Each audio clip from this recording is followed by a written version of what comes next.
Born in 1980 in Tirana, in Albania, Armando Lulaj is a playwright, filmmaker and producer of conflict images. He is one of the most important and one of the most prominent Albanian artists of his generation, and his work constantly negotiates the borders between economical power, fictional democracy, and social disparity in a global context. He has exhibited widely and represented Albania in 2015 at the Venice Biennial. In 2003, he founded the DebatikCenter of Contemporary Art in Tirana, which recently produced a number of interventions and actions in public space challenging the relationship between contemporary art and society. His presentation is titled Rousing Ground. Armando?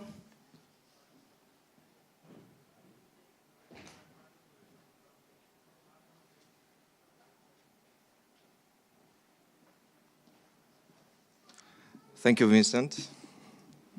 Thank you to the organization, to all of you.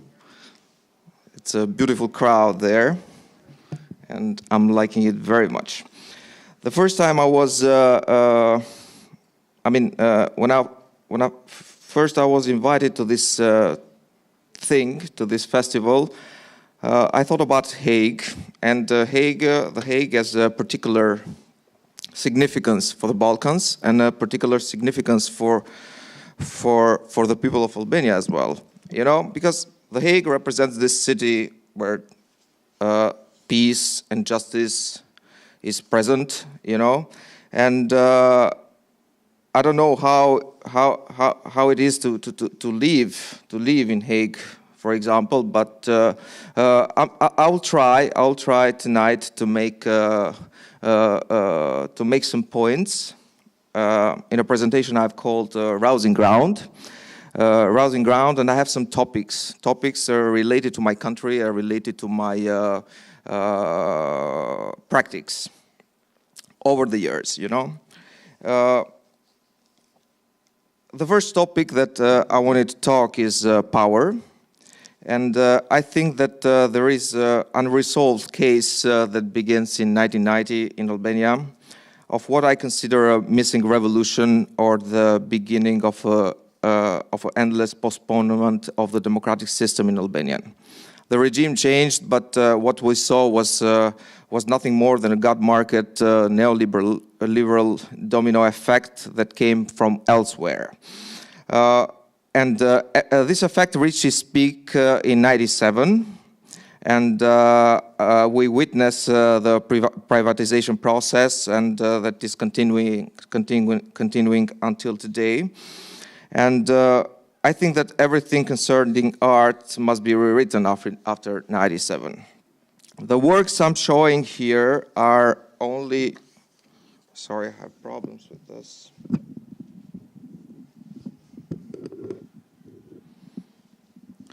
The works I'm showing here are only part of my research. I've chosen this work because whose intention is to capture the attention, to provoke a reaction, but mostly to provoke a reflection. The first one is titled Plagiarism, and is a project I did in Florence in 2002. When I was expelled, after I was expelled from the Academy of Fine Arts in Florence. Everybody remembers that after the protest, the G8 protest in Genoa, that resulted in the death of one of the protesters, the organizer decided to hold a peace march in Florence. I was invited in 2002 to do a group show. And I was told that to choose a location for my project. I chose the airport, and I had started thinking, telling the truth, about a project. But when I realized, or together with the organizers, we realized that the peace protest, the peace march in Florence will be held at the same day of our opening. So immediately I changed my project, and I realized Plagiarism. Plagiarism is a billboard project, position it in the arrivals of the airport Americo Vespucci. You can imagine that those days the airport was full of people, full of journalists, mostly coming for the for the march, but other people coming also for the because too many people were arriving those days, like Prince Charles, for example, and many journalists were there for him too. So I realized these different projects leading to the center of the city, showing us the path of the march of protest. The other work I would like to show, which is very different from this, is Living in Memory. This is a project I did in 2004 in Tirana, and it's quite different because, of course, because it's a different situation. It's an happening. I worked here with villagers, people from Linza, which is a hill near Tirana, and when I first started to think about this project, you know, it was the 2004, you know, I was thinking about a void or a derealization in the people, mostly left even by the previous first generation of contemporary artists that were dealing with memory and politics at the very beginning. Then they have changed completely their view somehow, you know, and their research. And I thought it was time to wake some ghosts from the past, you know, and to work with the villagers in a kind of ritualistic performance, or call it, I mean, I call it acts actually. I would like to name it act, you know. And everybody knows that the 5-point stars is the most loaded symbol for a just society and equality. And we built this star using scrap, garbage, clothes were found in the streets, actually.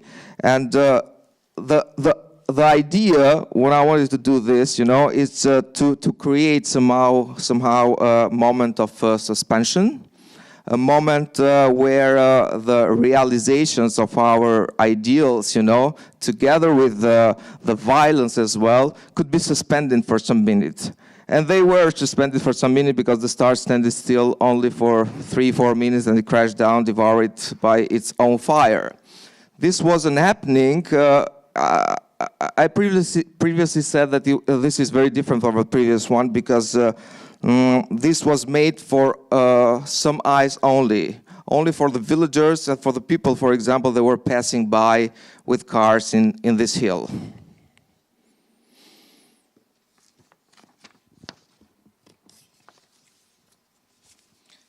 I'm calling this topic the institution, and my first clash with an art institution happened in January 2001 in Florence.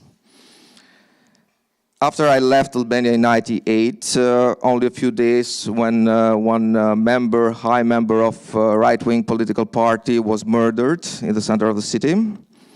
And it was a total chaos in the country, and myself, together with my friends, we decided to leave the country somehow. And we decided to go to Florence to study art, So it was in a way a path for our realization somehow. But after years, I realized it was more an escape from the reality. You know, I arrived in Florence and I saw immediately that the institution was very bad.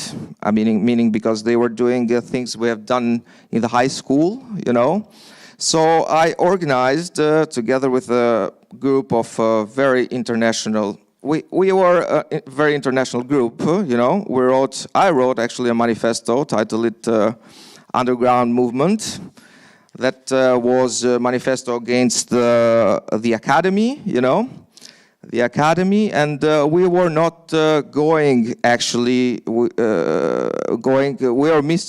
were absent from all classes of the academy, you know. But I did something, you know. In my working place, I have left a plant. I've bought a plant, I've leave it there, you know, with an inscription, water twice a day. So my friends have put water to this plant. So I was very present in my point of view, you know. But for the teacher and for the professors, it wasn't like that. So I had to do an exam actually in front of my teachers and the other students. And this work was the accumulation of all the disappointments with the institutions, the teaching, the figure of the professor, you know. And the work consisted of myself walking on the roof of the Academy of Fine Arts, finishing up in the dome glass where David of Michelangelo is placed underneath, you know, and calling the other students to join me in this roof, you know. In the meantime, my friends have hidden a bunch of explosive or firecrackers around the academy, and they were exploding, and I was calling the people, you know. But the alarm of the gallery of the academy, where Michelangelo's masterpieces displayed, began to, you know, the siren, you know, and the police came, the fire department came as well, you know, and the tourists. I remember the tourists that were leaving the gallery of Academy by running, you know, and the explosions as well, you know, and me dressed like a military, you know. I think that people have thought that the institution was under attack. I named this piece "Walking Free in Harmony," and immediately I was expelled from the academy.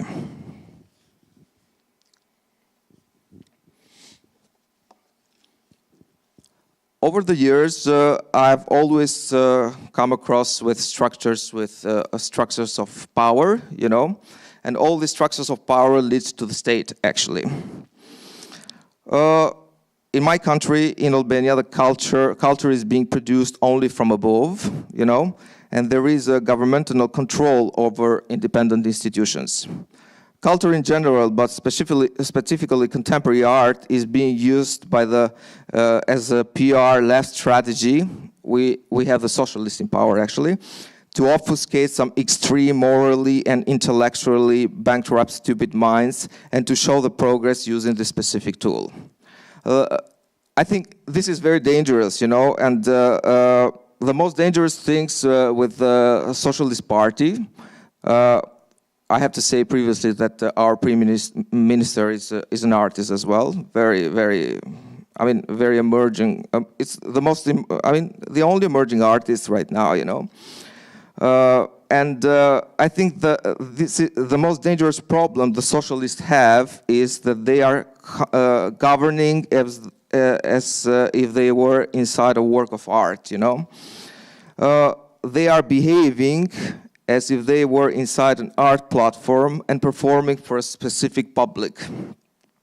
They have produced endless scandals, you know, starting from art to philosophy to design, architecture, fashion, fascism and communism, and continuing with the intervention or the proclamation of the Minister of Economy during a meeting organized to lure foreign investments, that the only brand, Albanian brand, you know, is the Prime Minister itself. Other everyday political scandals like abuse of power, sexual harassment, connection with mafia, drug trafficking, etc. are everyday problems, telling the truth. And all this is happening inside a structure which to me seems an art platform, and it is an art platform. I really think it's time to organize a symposium in Tirana about this use of power, you know, and contemporary art, you know. Let's take a recent example which will lead us to this piece. One of the government's new platform is called Governing with the People. This looks very leftist, you know, very social, you know, but it's displayed in the most sincere and right-wing imaginable. Imagine this new platform where unemployed people, mostly, but workers like the miners, for example, who have not been paid for 2 years, you know, are taken indoors to talk with the responsible minister or the prime minister, you know. These curated meetings take place in a large space separated by a wall. So me and you separated by a wall, thus forming two separate rooms. The cabinet members sit on these beautiful chairs, you know, in the room, while the workers sit in regular chairs positioned like in the cinema. And they are communicating with each other through two large plasma monitors that have been placed on either side of this partition wall. The same platform of communication was used with the students that are protesting against the new higher education taxes imposed by the government, by this government.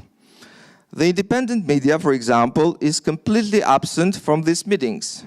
There is an editing room transmitting live, with some cuts and delays, I imagine, through the government's own TV channel, operating out of the Prime Minister's office.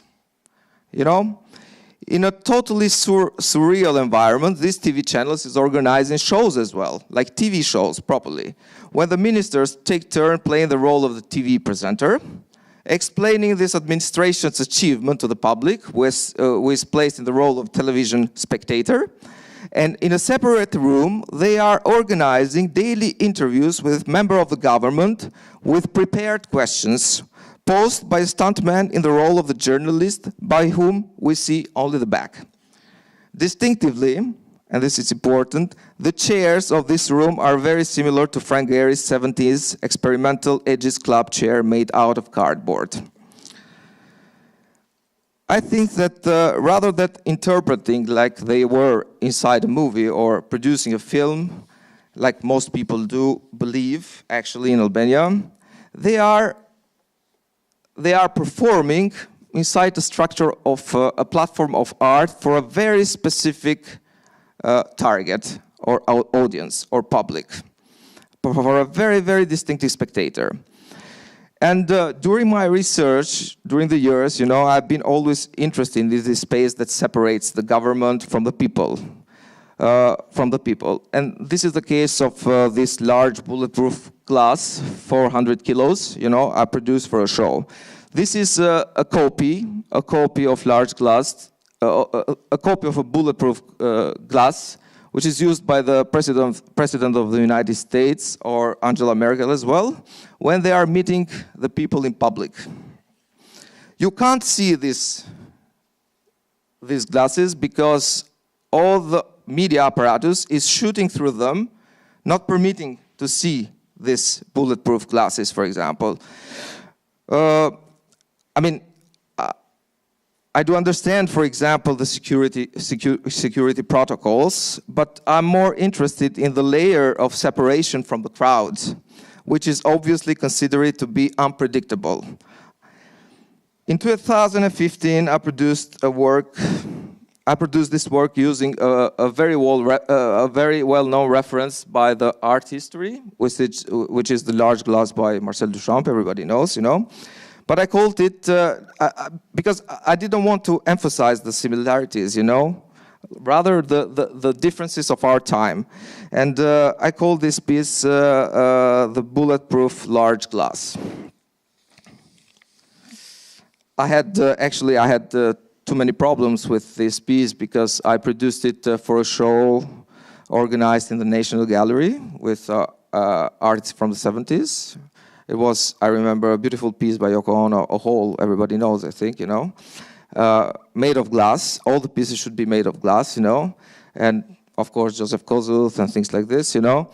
And the National Gallery commissioned it because they were, with the new government, they were trying to build a collection as well. So they commissioned the piece. They wanted to take the piece into the commission, to their collection, you know, after a donation.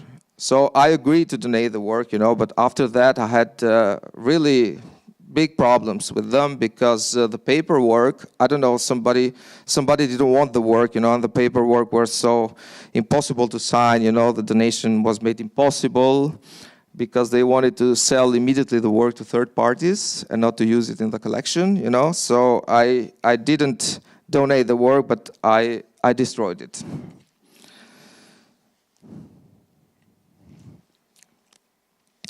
The space of the museum is a very restricted space, not because of the white cube structure, but because of the timetable, I think, because of the employers working there and because of its structure, like its legal status, And over the years, I've worked extensively on the concept of power, and I've produced a series, starting from 2003, a series of what I call science of power. These signs of power are mostly made by neon, and this is one of those. It is developed in Munich when I was in Munich for research to do work there. It was a day in December, I think, 2009, when the Auschwitz gate was Auschwitz sign was stolen, and found 3 days later, and I saw a very interesting photography of the sign, recovered sign, inside the police station, and it was photographed backward, like this, actually. So after my attention was caught by this, I found the exact measures of it. I reproduced it backwards, and I thought about putting the art spectator, in the same position as the inmate. The inmate would see the sign backward, just like this. But strangely enough, today, this is in the collection of a very important art fair. Very strange. The other sign of power I wanted to show is when you come. And the history of this text comes from the reserved area where the atomic bomb was built. I read this text, and I think it's a beautiful text, thinking of the structure of the museum, its power, its secrecy, and by speaking about what can be transported outside, can experience, the experience of the show could be transported outside as well, So I thought to make this to realize this piece for a very big museum show. The third one is this, and this is a signature, and it is made to autograph somehow a contemporary art show. I've worked previously with WikiLeaks cables, and needless to say that WikiLeaks have not only exposed the nastiness of global politics, but have shaken and decode somehow the politics of art too. This signature is that of Julian Assange. It was very difficult to find it, and the title is "With My Best Regards."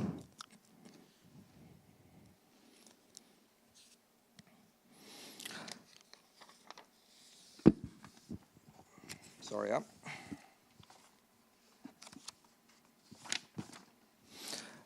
This is a DebatikCenter of Contemporary Art. I founded the DebatikCenter of Contemporary Art in 2003 in Tirana, in Albania. It was a satellite project, actually, of the second Tirana Biennial, and me and my friends were thinking to do something very different.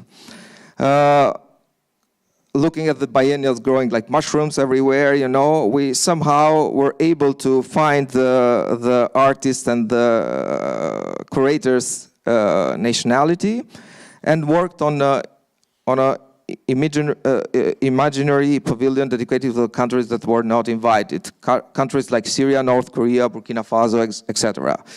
The idea was to make the point of this concept of openness and the biennials growing around the world, We painted the flags of not invited countries, organized a performance in the opening day of the main venue, and titled the performance Brotherhood Phobia, when we laid down flags on the street so the cars could drive over and destroy them. The result was then, in 10 minutes, the chaotic streets swallowed the flags and our imaginary pavilion disappeared. This was the first work we did with the DebatikCenter. DebatikCenter now, this year we decided to reactivate somehow the platform again, working with different people, including theorist Jonida Gashi, artist Pleura Jaffa, Victor Strato, Katrina Hoti, architect Kristal Shunto, journalist Wendy Morava, and web programmer Redon Skikuli, with the collective La Société Spectrale as well. We decided to reactivate this platform, specifically in response to the creation of the Center for Openness and Dialogue inside the Prime Minister's office in 2015. You know that our Prime Minister opened a private gallery inside his office where he's showing contemporary art and doing lots of work, actually.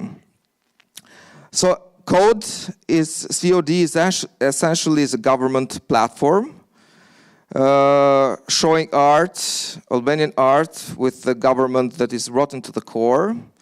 And I think that we all think that COD represents a very dangerous model as far as the relationships between art, economic, politics, and society is concerned, because the art featured inside this space, inside the Prime Minister's office, seems to be at first totally harmless, I would say apolitical, you know, which is precisely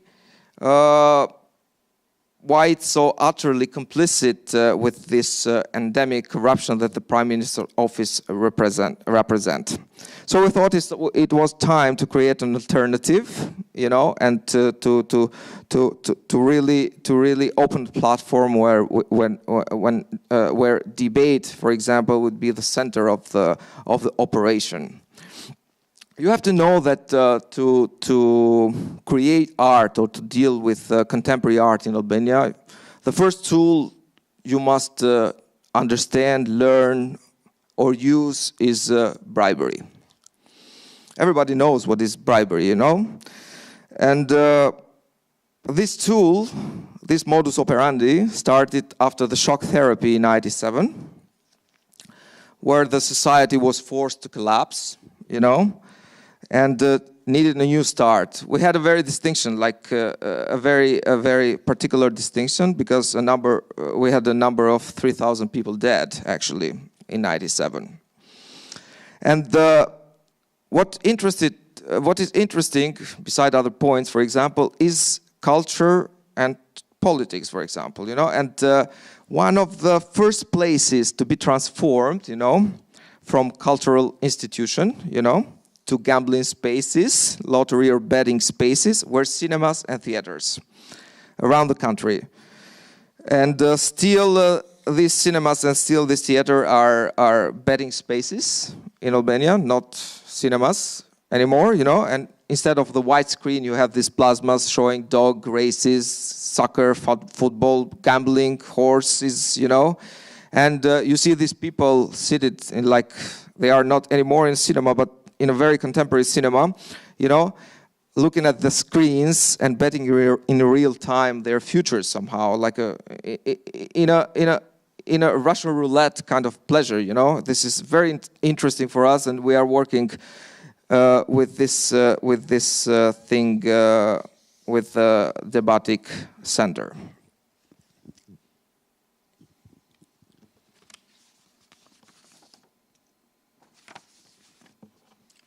This is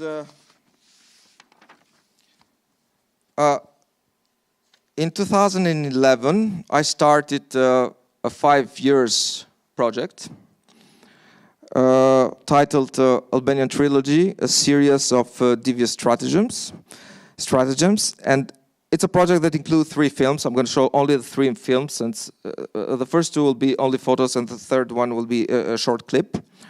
And it's a very big project, 71 books, installations, archival material, you know, and this is growing again. I concluded in 2015, but I'm gathering a lot of material again, you know, so it's always growing. The first film I did is It Wears as It Grows. It's from 2011. Is the first film of the trilogy, but its story is very, very interesting, you know. I'm going to read some passages. In '63, after the break with the Soviet Union, the Albanian Navy sighted an object that repeatedly appeared and vanished in the sea of the coast. Being concerned about the US missile base in Italy and in paranoid fear of enemy attack, they thought the mystery object to be a submarine, and they fired on it. The object was in fact a cachalot, the Mediterranean sperm whale. After it was recovered, it remained well displayed in the National Museum of Tirana. So the idea was very interesting to me, and because this troubled story could be repeated. It's being repeated actually in different parts of the world, you know. So I wanted to add a different layer to this story. So I wanted to get the whale, the skeleton of the whale, out of the museum and to display it in a different museum. It was impossible at the time to get the real skeleton out, you know. So I reproduced the replica, and for 2 days it was carried out by telling the truth, an ever-changing group of people around the capital, coming out from the street, entering different streets, walking and coming out from the main street or the boulevard, for example, to be enclosed inside another museum, that the museum that was the mausoleum of the Albanian communist leader Enver Hoxha, otherwise known as the Pyramid. So what was interesting as well about this story is that the people from the museum who had seen it around the city thought I had stolen it. You know, they told me the story years after when I go there to take it again, this time for real. The second work of the trilogy is Never, and this is a photo from the '68, and engraved in that mountain is the name of the dictator, Enver Hoxha, and it was made in '68 when the relationship between China and Albania were very, very good, you know, and made by hundreds of people, young students, soldiers, you know, and they have worked there to cover 36,000 square meters with stones, you know, and to paint, and they have painted those stones with white color, you know. After the fall of the regime in the 90s, in '93 precisely, the Democratic Party, so the right wing, took power, so they decided to destroy the letters. They went there with the army, putting napalm and bombs, but it was impossible to be destroyed, and 2 people died actually in this attempt, you know. So after the years, this was covered completely, but not completely, because this is a photo from 2003 from Google Earth, for example. But it's 2003. I went there in 2012, and when I went there, it was quite impossible to find the letters. But I was able to find a man who have worked there in '68, and he was able to show me where the letters begin and end. You have to imagine that every letter is 150 meters tall by 60, so it's huge. And when you are in the middle of a mountain, you can't, I mean, understand nothing, perspective and everything, you know. So we were able, with the villagers, to clean the bushes, you know, to find the letters, to write or paint the letters with lime paint again, and to do a changing this time. So if you go to the city now, you can read this. So we changed the first 2 letters, and now you can read Never. The last work, which I'm showing a clip, it's a very interesting story. It's the third relic of the Cold War, I called it, and it's titled Recapitulation. It's an interesting story because this is a spy story, actually, or of an incident happened in 57, sorry, when a U.S. Lockhart aircraft flown by Major Curran left France for Naples and ended up, strangely enough, by mistake in the airspace of Republic of Albania. People's Republic of Albania. It was intercepted immediately, and the pilot was arrested. He was questioned by the KGB, you know, and after a long diplomatic exchange with the Americans, they left the pilot, but they took the plane. They took the plane and exhibited the plane as a trophy on the terrace of a former fortress in the south of the city, a war museum actually, and called the plane spy plane. So when I first started to think about this film, I was thinking what could be the idea to do with this plane. So I did actually this.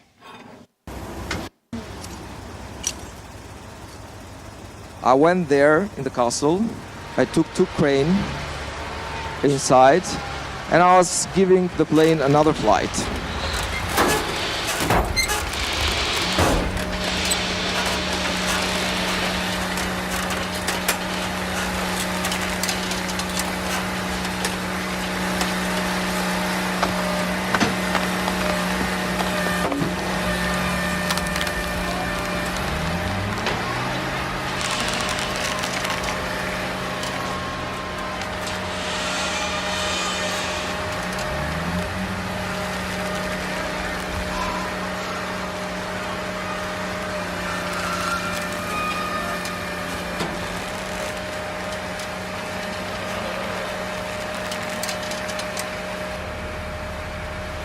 I had a script, telling the truth, you know, but every time I shoot a new production, I throw the script out, you know, and I see what I can catch from the reality, you know.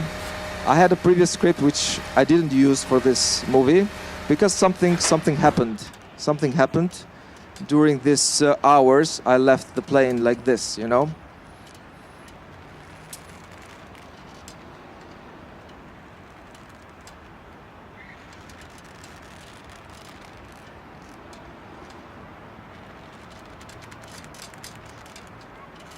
You can imagine that this is from the 50s, you know, totally rusty and rotten, you know. So it was windy, I remember, but we haven't shot the wind here, you know.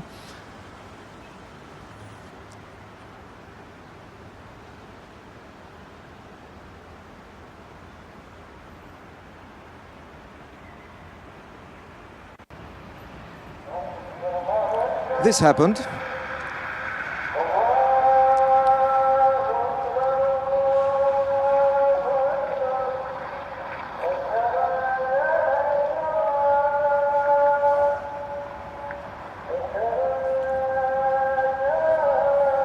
So the muezzin started singing, you know, at that moment, I thought of the plane like it was entering a secret passage in time somehow, you know, and to be reactivated somehow for the new wars, you know, let's say Afghanistan or Iraq, for example.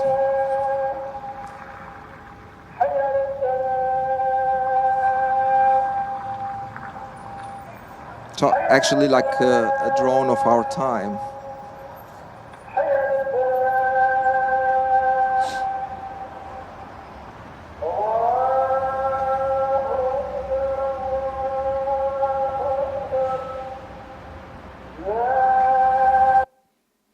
So actually all these 3 works together with the original skeleton of the whale, we exposed them in the Venice Biennial in 2015 in the Albanian Pavilion, and we built a very, very different kind of display. You know, we built a kind of pavilion from the past, from the 70s. Like it was the first pavilion ever built, ever made from Albania. You know, so we thought about like. To build this pavilion like a time capsule, you know, like the past is speaking about the present and the future, you know. So it wasn't talking about the Cold War of the 50s, 60s, but it was talking about the Cold War of our time, actually. So I want to talk a little bit about what is to make art in Albania and what are the institutions operating in Albania, you know. what is the present, for example, of the foreigners, for example, what is the third love the Albanians have? The first one was with China. The first one was with Russia. The second one with China, and the third one is with the United States. The first two went very bad, actually, and I think the third one might go wrong too. So. Time ago, Philip Guston compared the art world to a country occupied by a foreign power. I do live in a country whose cultural life is very poor, and what I mean by poor is the missing debate and the critical thinking. But the last years, different activities are beginning to flourish, you know, like a wannabe stylish residency program in the north of the country called Art House, or to other platforms like a kind of archive and a gallery space based in the center of the city, you know. All these structures are giving mainly oxygen from the state. They have a target. The target is like the target of the government as well, the creation of an art public. I think an art public is missing in Albania, and they are creating it with specification, I would say, you know, but an art public that is totally fake and not circulating, you know. I think that all these initiatives are a very good attempt, you know. I like these initiatives. That's why we reactivated the DebatikCenter, because like the government, all these initiatives are very problematic because they don't want to face the problems. They want to erase them, you know. They want to show us a future. I call it a borrowed future, you know. It's an invention, you know. It's an invention, a ready-made one, you know. They have seen elsewhere, and they are trying to put somehow a package inside the system containing the future, you know. So. I think that the other problem we have is that contemporary art is architecture, for example, and the government is using architecture as the new force of showing capitalism and to make capitalism look beautiful. You know, they want to erase or to demolish all the ugly buildings from the past, for example, starting from fascist buildings, socialist building, and Roman defensive walls as well, or Ottoman defensive walls. So by creating this new contemporaneity, you know, they are using only the beauty of it, you know, but not the function, you know. So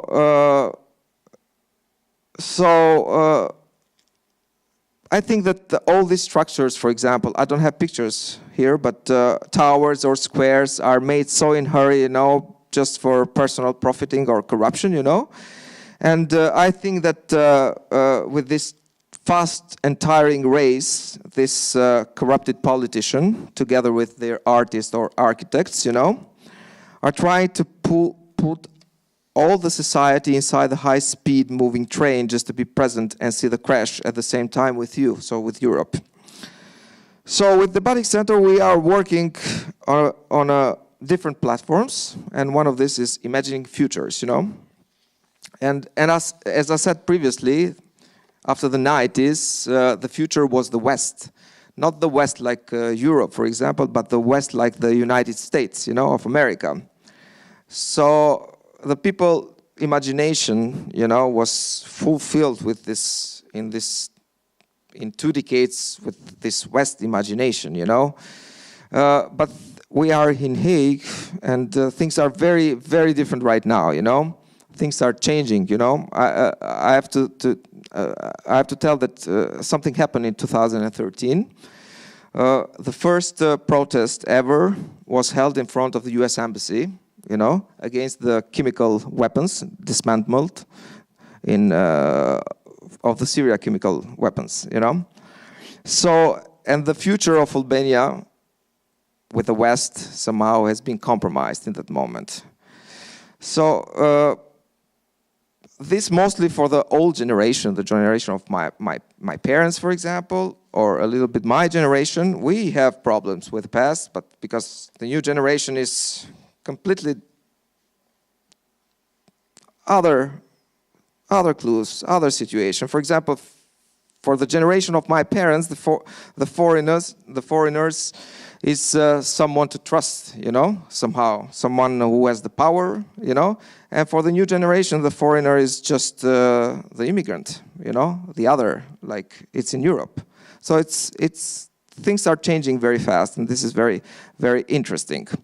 So to troll or to provoke somehow a reaction about all these things I've said tonight, you know, I embarked on a project, 100 days project, you know. It's titled 100 Days of Spams, actually.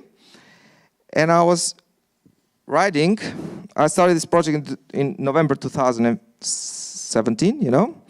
And the project consisted in sending a note, a quote, every day to local and foreigner journalists, curators, friends, colleagues, and the government as well, you know.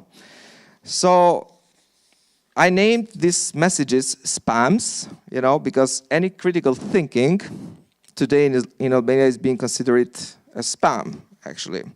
So after 10 days, I became very annoying to people, you know. So they try to block my messages, you know, and Google as well. Reading spam there, you know, drastically blocked my account.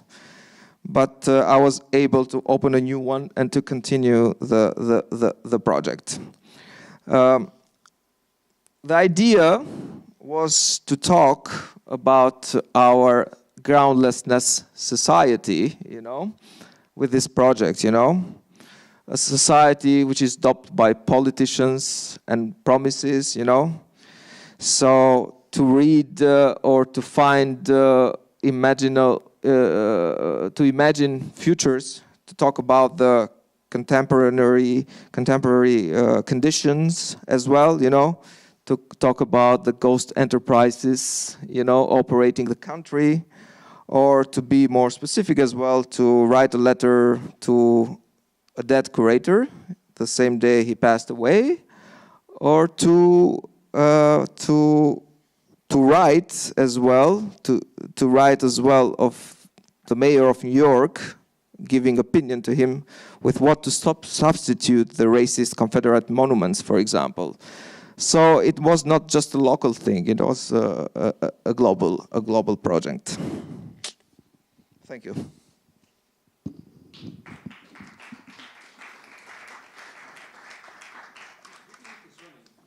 I can leave it like this, huh? Yeah, have a seat.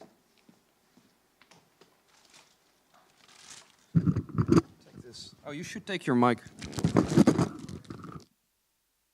Although I think maybe people can understand us like this, no? We don't need this machine. So I think this is fine now. Yes, we don't maybe need to. But maybe for the camera, maybe it's good. Well, thank you, Armando, for this overview. Like I don't know how much time we have left actually until 9 o'clock. Not that much, I'm afraid. I have followed your work for a long time. After I first saw the whale in the pyramid in Tirana and didn't know what it was a very strange image. And then slowly, I discovered your work.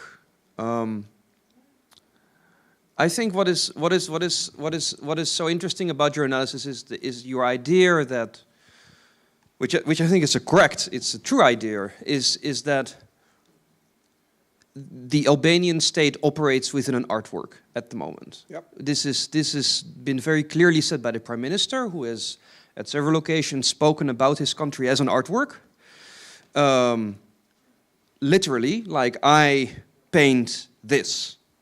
So not the nice artwork where we all, you know, it's not the community artwork. It is an artwork as in I am Edi Rama and I paint you. This is the canvas and this yes, is... Yes, you are the canvas and I am holding a stick here and I will decide when you're finished. Which is a very interesting way to think about or to conceptualize an autocracy. Yeah, it is like this because, you know, I don't trust, I do believe actually in an artist turned politician, you know. I do believe, you know. But I really don't trust this changing thing, you know. I've been followed, for example, Tania Bruguera, she's running for president, you know. And Ai Weiwei, for example, is going to run from, you know, to have a political career. I think that these are more than provocations, for example, you know. We have a left-wing government, you know, run by an artist that is surrounded by a very powerful system, a specific part of the system. And what we see the most right-wing situation, you know, in front of our eyes, you know. So if this, I mean, this structure is trying to paint this guy, you know, and the government like the success, you know. But what he's doing actually is it's very, very dangerous for the society to come, actually. But for example, I mean, when you're talking about someone like Ai or like Tania Bruguera, these are artists that, from which it is a logical step to consider this, you know, becoming a politician as part of their career. This is becoming a politician or running for office is the result of an artistic practice. In the case of Edi Rama, it's the other way around. He became a politician so that he could become an artist. He became a politician so that he could have access to all the infrastructure that would allow him to sell his work. That's true, but we know the story. The people don't know the story. The art people don't know the story. Actually, we know the story very well. I would love to see, for example, Tania or I, for example, entering politics and to show something very different. I'm not so convinced they will do it, you know, actually, because I think it's more than a provocation. I mean, it's just a provocation, not more than a provocation. Because I see people, creators, you know, comparing this guy to this other artists, you know. Or and Beuys. Yes, or Joseph Beuys, for example, you know. And this is the danger mechanism. You know? So why is it that you think that? Do you think that there is just a complete disinterest within the art world at the moment that an artist is no longer from like any country that we know something about? So it's just he becomes this complete fetish object. Oh look, there is this artist who's a prime minister. Yeah, I think so. And we do not care at all what is actually happening in this country. No, it sells. This idea sells. Yes, it is a good story for on your wall. It's a good story. It's a good story for the market. I can tell you, it sells. It sells a lot, you know. So it's just like this. The problem is the people that are following him. You know, I'm not talking about his friends or his ambassadors. I mean, there's a crowd of people. I mean, I was talking about three things, for example, that are happening right now. A residency program run actually by the ambassador, the art ambassador of the government, you know. And we have this art platform, which is an archive, is run by the wife of the mayor of Tirana, which will be the next prime minister, Socialist Party, and this new gallery run by the daughter of a member of parliament, you know, of the Socialist Party. So these boys of Chicago, you know, these are very, very dangerous. So they are creating everything. They will create the market now. So together with with some very rich drug traffickers, they will build the collection now of contemporary artists in Albania. So I think the problem is not him. The problem is the new generation, and the new generation is following these steps. You know, you have young artists, not my generation. I'm in the generation in between somehow. Because there was the previous generation after in the 90s, you know, there is me and there is another generation, younger one, you know. They are following that direction, you know. So this is very, very, very strange to me, and I'm very worried about this, you know.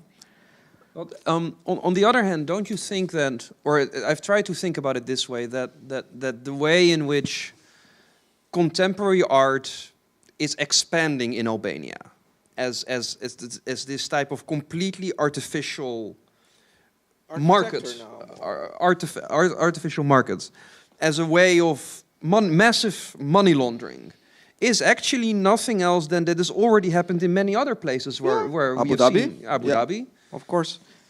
But there are alternatives, you know.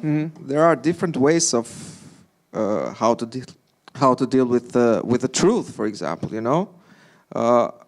I'm very old school in this, you know, and I will continue to be somehow, you know.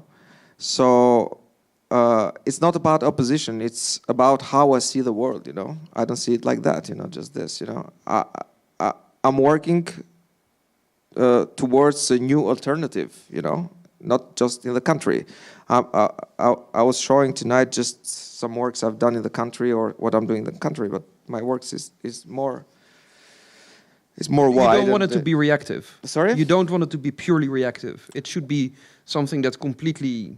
No, I want to open the path, different paths. I can't show future to anyone, you know. So people should open those things, you know. And the spam, for example, is a kind of this tool, you know.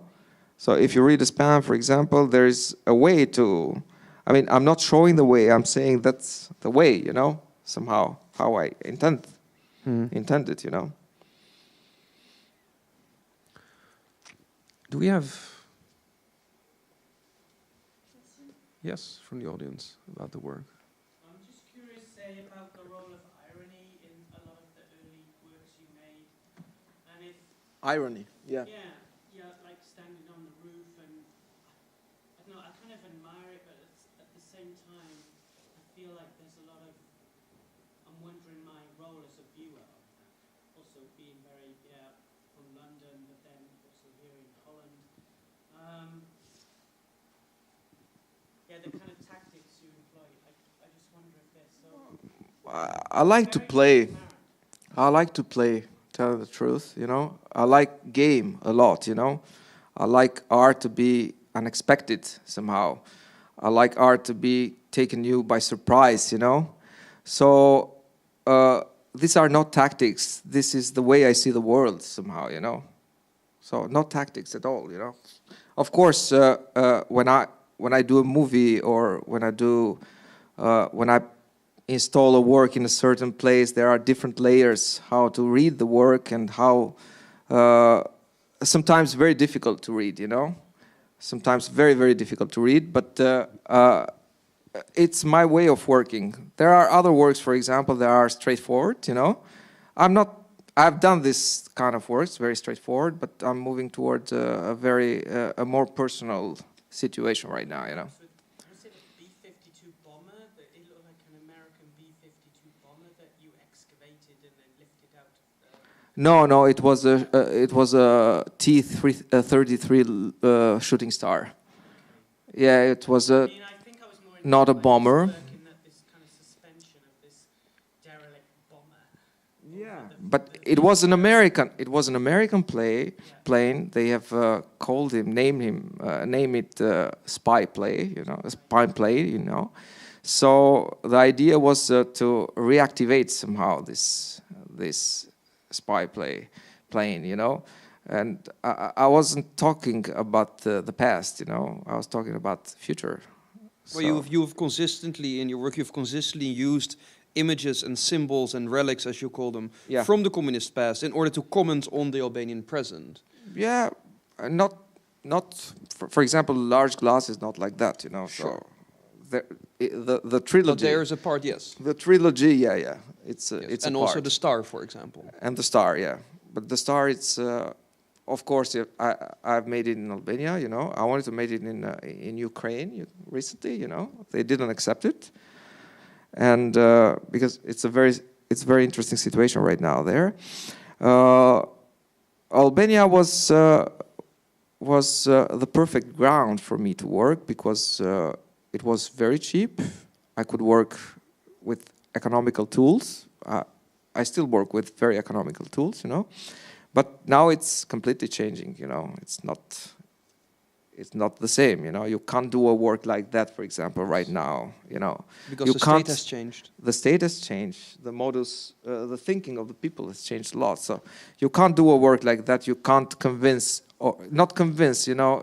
You can't operate with the villagers like that. They will ask you money now, you know. They will ask you a lot of money now to do that thing. Previously, it was, let's do this, I have this idea, let's do it together. It was beautiful, you know. So it's changing. It's becoming like everywhere, you know. It's, you know, I don't know where we should go to find this. All right. Yes. What was the size of it? It's I mean, it's not like it's not the size of Duchamp. It's 400 kilos. It's 2.5 meters with high and 180. Yeah, 150. Yeah. It's it was produced in Albania actually. This copy, I found the sizes, and I found the who made for the U.S. president, for example. So I built this copy in Albania. So there are layers of glasses, you know. Yeah, I destroyed it. Yeah, I don't think so. No, I like it. I was seeing your work, like I admired it, and it was quite really strong. I see it more almost all performance. Yeah. There is a lot of action. Yeah. Like waiting for the surprises, vulnerable. It was like really strong things around it. Thank you. Yeah, it's I work like this. Yeah, my performance is very important. I don't know about your political history of the country, but